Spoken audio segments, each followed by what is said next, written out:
Someone I know has recently been watching a TV series in which a guy in the UK jokingly tried to turn his flat into a sovereign nation.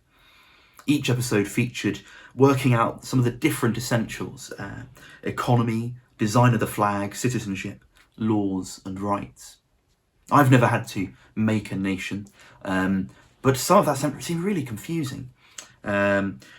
Sort of what the money was going to look like, how you were going to transfer economies between one to the other, how you were going to enshrine rights for the citizen, and to create a fair and just legal system.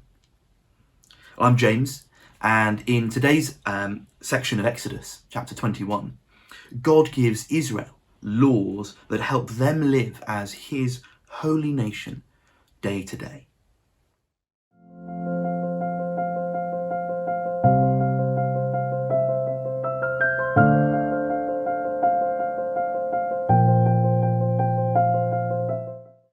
Hemon's interpretation of Exodus chapter 21 boils down to two main points.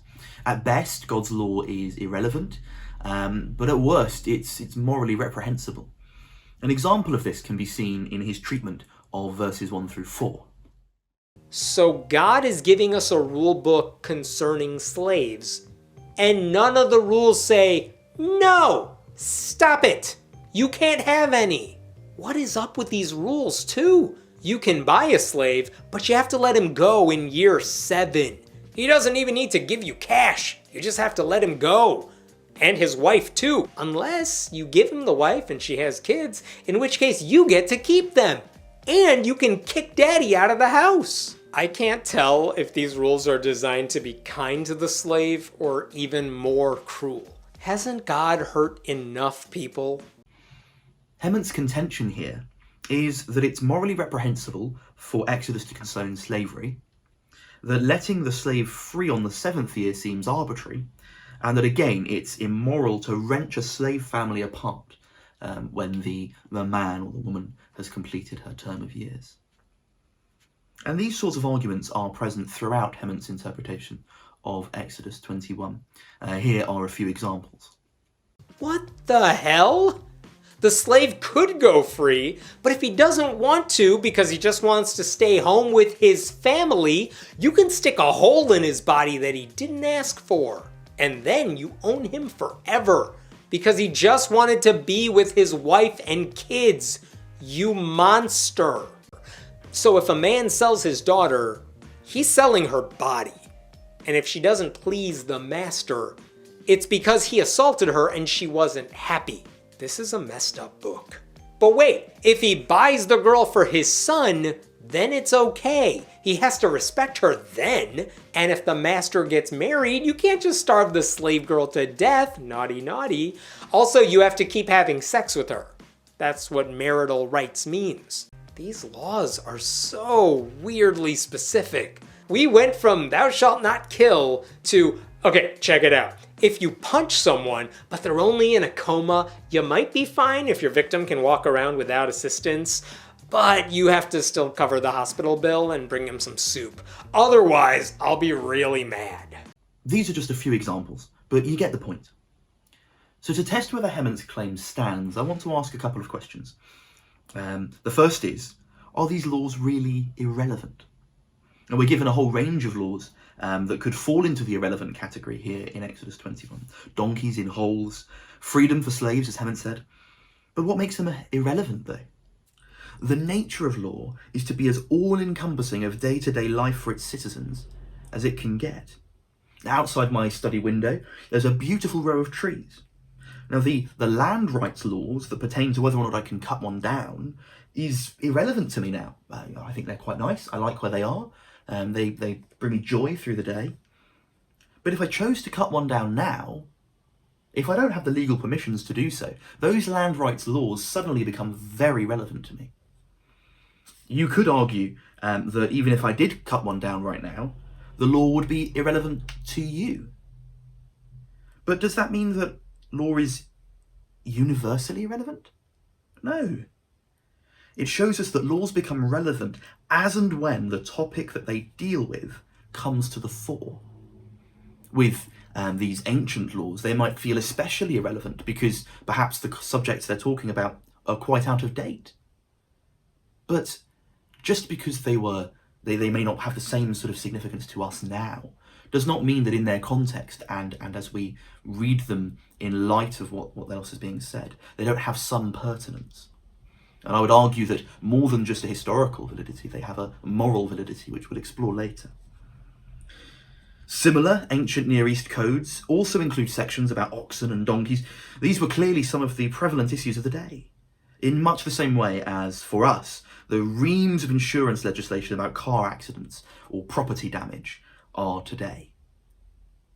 Somebody in the 1st century would not have any care for data protection legislation.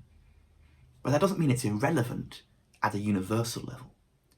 Just that it has become relevant in our culture as we're exploring the ramifications of the freedoms of the internet. But where biblical laws differ from the ancient Near Eastern codes is in its ultimate purpose. Do you see, each of these day-to-day scenarios is concerned with real equity and justice being meted out. A man who carelessly digs a hole and causes another damage, he ought to pay up. If another owns a dangerous animal and doesn't take the necessary safety precautions, he's liable for any deaths that he's caused by his negligence. In the pattern of the Sabbath, taking the 7th day as rest in the way the Lord did in creation, the slave goes free on the 7th year. Deuteronomy tells us that he goes with gifts of food and animals so that he may establish a secure life for himself. God's law is concerned with people's whole selves, not just their legal rights and responsibilities. As we read more and more of God's law, we'll see this theme of holistic concern for the person more and more. Our next question is, are these laws really immoral? Between slavery, prostitution, and great violence, it's easy to see how this passage could point us to a dark and sinister morality. But I suggest it's just as easy to interpret these words positively, which I argue makes better sense of the context of the book, the immediate culture, and salvation history. Just as God's Decalogue or 10 Commandments began with the reminder of Israel's slavery in Egypt, so he begins with details of how to treat slaves. Now it is right that our ears and our sense of moral right and wrong prick up when we hear of slavery. Historical and modern atrocities ring loud for us. But it is wrong to immediately import the modern interpretation of slavery into every instance of that word. Now, frankly, I would rather that the translators were to change it to something less emotionally charged. But we have what we have. The important point is that to claim that every historic instance of a word must be related in meaning to a modern one is phenomenally unreasonable and terribly arrogant. When we read of a 16th century author having a notion, it would be completely improper to interpret that as the earliest known use of the cloud-based software. Rather, we must build a picture of what it means in the context it is being used in. And the picture that the Bible paints for us of the sort of slavery permitted by Israel for a time is radically slave-honouring and slave-protecting. Frederick Douglass, a slave-turned-Christian abolitionist, wrote this in his autobiography in the late 1800s. I've often been awakened at the dawn of day by the most heartrending shrieks of an own aunt of mine, upon he, that is, his first slave owner, used to tie up to a joist and whip upon her naked back till she was literally covered with blood. No words, no tears, no prayers from his gory victim seemed to move his iron heart from its bloody purpose. The louder she screamed, the harder he whipped, and where the blood ran fastest, there he whipped longest. He would whip her to make her scream, and whip her to make her hush, and not until overcome by fatigue would he cease to swing the blood-clotted cowskin. This is a ghastly picture. And yet, it's miles from what Exodus 21 depicted. You see, if a master knocked so much as a tooth from the mouth, the slave must go free. Well, that's not to be taken legalistically. That means any lasting harm of any nature. Douglas's aunt ought to have been freed time and time over, according to Exodus 21. That, on top of the freedom from the 7th year, with gifts to establish financial security and all rights to family intact, show us that God's law carefully protect those who are in the service of others. There are nuances to this. If a woman has entered into service and subsequently marries another slave belonging to her master, she's still responsible to pay off her master, even if her husband is in the clear on that 7th year. Scholars suggest that this slavery was about poverty prevention. Those who couldn't afford their debts, or they ran out of assets, sold time, their final asset. In this light, the wife still owes her debt to the master. And she's probably safer with him until her husband is financially secure and can support the whole family. There's no welfare system here. A family falling into ruins may well mean death. And the system employed here is a means of protecting them from that.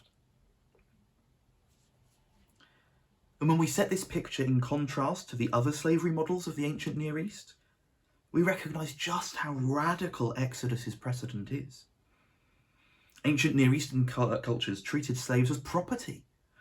Israel were to treat slaves as people doing a job. Now, we might ask God why he didn't just ban slavery. But by doing that, we ignore two things. The first is Exodus 21, verse 16. Whoever steals a man and sells him, and anyone is found in possession of him, shall be put to death. So why didn't God just ban slavery? Well, he did. He banned exactly what we typically think of as slavery. The taking, the stealing, and the selling of another person. But we also ignore something else. The second thing is that slavery, in the Old Testament context, is a socio-economic system for tackling poverty. A similar situation is true with the daughter being sold to another family. Hemant suggests that. No one's expecting the daughter to do hard labor. So if a man sells his daughter, he's selling her body. And if she doesn't please the master, it's because he assaulted her and she wasn't happy. This is a messed up book. But there are no grounds for this interpretation. One of the 10 commandments was do not commit adultery, i.e. do not have sex outside of marriage. This section is actually talking about arranged marriage. Now, we may not like that idea, but in an ancient patriarchal context, the safest place for a woman was within the family. Marrying her into another family, perhaps one more financially stable, was both prudent and protective of her father. And in Exodus 21, a woman is given immense protection from abuse, from being sold off into slavery, from even neglect. In these cases, she can go back to her parents, back to her family home, rather than wandering homeless and at risk. In the event the husband sins by taking another wife, the first is still to be cared for. Indeed, verse 11 calls for her to be loved. Marital rights include all dimensions of love and care, emotional and spiritual, not just physical. And that indeed implies the wrongfulness of polygamy. How can you love and care for your wife right if you're also trying to do exactly the same thing for 1, 2, or 3 other people? These laws place concern for the vulnerable and for one another above everything else. They do so radically in comparison to other cultures of the day. And if we ask what the difference between them is, we're met with the answer that the biblical law is the only one that claims divine authorship. See, the best and the brightest and the most devious to maintain their power of the day could not comprehend a legal system like this. Its originality, its mercy, its concern for the poor and for people in general. is striking evidence of God's authorship. So what are we to do with it? Well, the Bible has much to say. There's more law to come. The New Testament treats law. But I think our concern for today is just to ask the question, what would it look like if God did write this law? If God exists and he is good and he gave this law to a people 3,500 years ago? Mull over the points I've made. Explore the possibility of whether these things could be true. And then consider the implications. I appreciate that the circumstances that are covered in these laws feel very far removed from us today. They are indeed a product of their historical moment.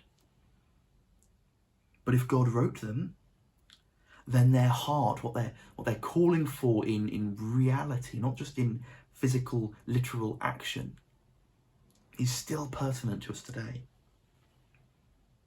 Jesus summarized the whole Old Testament law like this. To be right with God, we must love God with all our heart and body and soul and strength, and love our neighbours as ourselves. So we have seen a lot of the second of that in what we've been looking at today. Do we love our neighbour as ourselves? Do we love the people around us in the way that we love ourselves? If not, we fall short of God's law. And that is a terribly serious implication for us. But if it's true, then it is something worth thinking about further. Thank you so much for watching this video. I hope you found something helpful and interesting. If you have any thoughts or questions, do please feel free to shove them in the comments. I love to read your thoughts, and I'm eager to try and engage with you as much as I can. If you liked this video, if you found it helpful, then please do put a like. That just gives me a sense that I'm gearing these the right way for you. And if you'd like to watch the next one, I'd encourage you to subscribe. It's a great way to be kept up to date with each video. I look forward to looking at the next chapter next week.